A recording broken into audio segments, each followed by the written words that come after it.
Hi welcome to hash tag నేను మీ మనోజ్.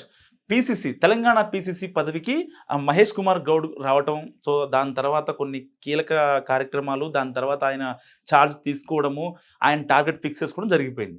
మొన్నటిదాకా మంత్రివర్గ విస్తరణ టీపీసీసీ చీఫ్ ఎవరనేది చాలా మందికి ఒక డైలీ సీరియల్ లాగా వచ్చింది. ఆయనంటే ఈయనని, ఈయనంటే ఆయనంటూ మంత్రివర్గంలో వీళ్ళే వస్తారంటూ, వాళ్ళే వస్తారంటూ చాలా వీడియోలు చేసాం మనం. సో వాస్తవానికి ఇది ఒక ఎప్పటికీ డైలీ సీరియల్గా నడుస్తుంది. ఏఐసీసీ పెద్దల నుంచి ఇంకా సంకేతాలు రావట్లేదు. సో ఫస్ట్ పీసీసీ చీఫ్ని ఫైనల్ చేసిన తర్వాత తెలంగాణ మంత్రివర్గ విస్తరణ జరుగుతుందంటూ కూడా వార్తలు వచ్చాయి. సో వాయిదా మీద వాయిదా పడుతుంది. పీసీసీ చీఫ్ నియామకం తర్వాత క్యాబినెట్ విస్తరణ ఉంటుందని ఏఐసీసీ పెద్దలు సంకేతాలు ఇచ్చారు అప్పట్లో. కానీ ఇప్పటి వరకు దానిపైన స్పష్టమైన ప్రకటన రాలేదు.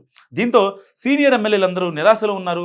ప్రస్తుతం తెలంగాణ క్యాబినెట్లో 12 మంది మాత్రమే మంత్రులు ఉన్నారు. మరో 6గురికి అవకాశం ఉంది. సో అధిష్టానం పెద్దల ఆశీస్సులతో తాము కూడా మంత్రి పదవి దక్కుతుందంటూ కొందరు ఎమ్మెల్యేలు గబ్బెడు ఆశలు పెట్టుకొని ఉన్నారు. వాళ్ళందరూ ఇప్పుడు ఏం చేయాలో పాలుపోక నైరాగ్యంలో ఉన్నారు. సో సీనియారిటీ పరంగా తమకే ప్రాధాన్యత లభిస్తుందని కొందరు ఎమ్మెల్యేలు భావిస్తుంటే, ఏఐసీసీ పెద్దల ఆశీస్సులు మాకు ఉన్నాయిలే, మాకు ఎటువంటి ఇబ్బంది లేదు, తమకి మంత్రి పదవి ఖాయమనే భావంలో మరికొంతమంది సీనియర్లు ఉన్నారు.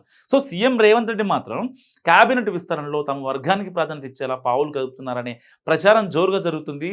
ప్రతిపక్షాల నేతల విమర్శలను తిప్పికొట్టడంలో ఇప్పుడున్న మంత్రులు ఫెయిల్ అయ్యారనే భావంలో సీఎం రేవంత్ రెడ్డి ఉన్నారట. దీంతో మంచి వాగ్దాటికి వెళ్ళిన వారికి మంత్రి పదవులు ఇస్తే పార్టీ వాయిస్ బలంగా జనాల్లోకి వెళుతుందనే ఆలోచనలో రేవంత్ రెడ్డి ఉన్నట్లు ఆయన సన్నిహితులు చెప్తున్నారు. మరోపక్క మంత్రివర్గ విస్తరణలో తన వర్గం వారికి ప్రాధాన్యత ఇవ్వాలని రేవంత్ రెడ్డి ఇప్పటికే ఏఐసీసీ పెద్దలను కోరారట. తాను పీసీసీ చీఫ్గా ఉన్న సమయంలోనే తనకు సహకరించిన వారిని క్యాబినెట్లోకి తీసుకుంటే ప్రభుత్వం ఇబ్బందుల్లో పడే అవకాశం ఉండదని చెప్పి కూడా రేవంత్ రెడ్డి చెప్పడంతో నేతల ఎంపికలో జాప్యం జరుగుతుందని పార్టీ వర్గాలు చెప్తున్నాయి. సో ఎప్పుడు క్యాబినెట్ విస్తరణ జరిగినా ఎమ్మెల్సీ కోదండరాంతో పాటు మరో 2 కొత్త ఎమ్మెల్యేలకు మంత్రి యోగం దక్కబోతుందని తెలుస్తుంది.